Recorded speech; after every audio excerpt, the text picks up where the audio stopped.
Well, I'm here at the Cavena stand here at BVE 2015. I've got Henrik with me. Hi, Henrik. Hi. Now, we've never spoken before, so first of all, tell us a little bit about Cavena and what you guys do. Cavena does software and product solutions for subtitling. So we take text and timecode and manage it all the way to the TV screen. So let's talk a little bit about subtitling. I mean, whenever I see it, I think, well, you know, people are looking at this. Is this not disturbing to people to see all this text coming up on screen? How do you deal with that side of things? Well, it depends on what country you're in. I mean, I'm from Sweden and we're born with subtitling. So for us, I mean, we watch the American movies and we see the subtitles, and if they're done well, if they're not too quick or too long, or the text is fluent and good, then we don't think about it. So but if you're in the UK, I mean, your English is your home language. 99% of the movies are in English. It's not you would sometimes feel a little bit restricted by the subtitles.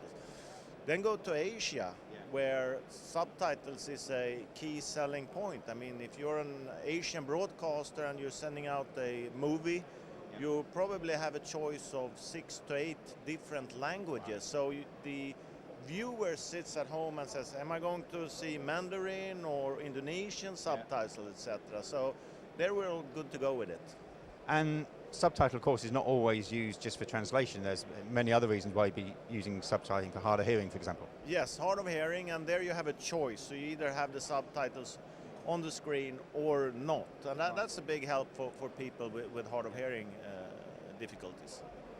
Sometimes I've noticed that when you see subtitling on there's a slight delay between especially if you're hearing, and then what's the reasoning behind that?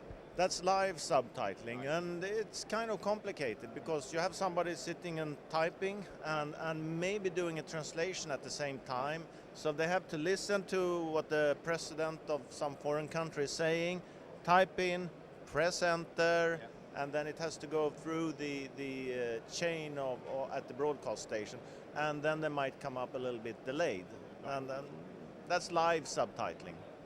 And the software that's wrapping all this together, this is the software that you produce. I mean, this is not just like a text editor, a little soft piece of software that's overlaying text. It's quite a complicated piece of software. Yes, it is. I mean, it's the creator, the person doing the subtitling is working with a fairly simple, maybe at home, doing the subtitle for a certain movie. But when you come to the broadcast station, there are time codes, there are formats. You might want to have it burned in the screen, like we have in Scandinavia. There's no choice of taking the subtitles away.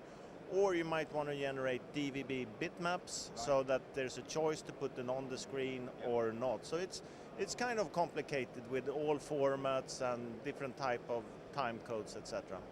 So regarding subtitling, do you see trends changing within subtitling, and do you have to sort of go with those trends? More people asking for hard of hearing subtitling, or there's more translation subtitling required?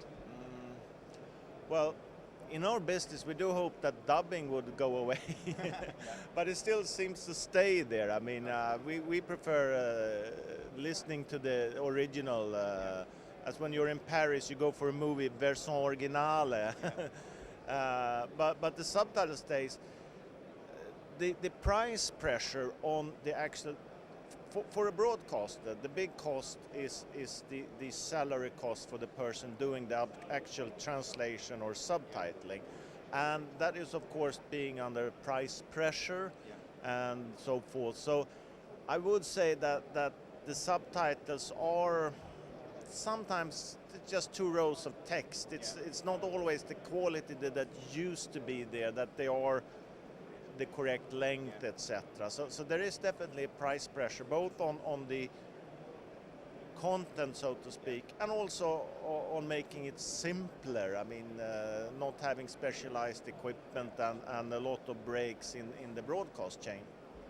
Now, obviously, software developers like yourself are always moving with the times, always keeping things up to date. Can we expect more systems from you guys, some more updates in the future? Yes, of course, or I would say more integration. We are supplying our solutions embedded into other partners, so they can manage, and from the operator point of view, you only have one break in your video chain and not multiple breaks, which the broadcasters don't like. So Henrik, if people want to find out more information about Cavena and your services and products, what's the website they can go to? www.cavena.com. Henrik, thank you very much. Amazingly interesting, actually. You wouldn't believe there's so much going on behind the scenes with subtitling. You want to find out more about Cavena and everything that they can do to help you, go and have a look at their website. We put the link on screen now, and don't forget to check out everything we're doing here at BVE at KITPLUS.com.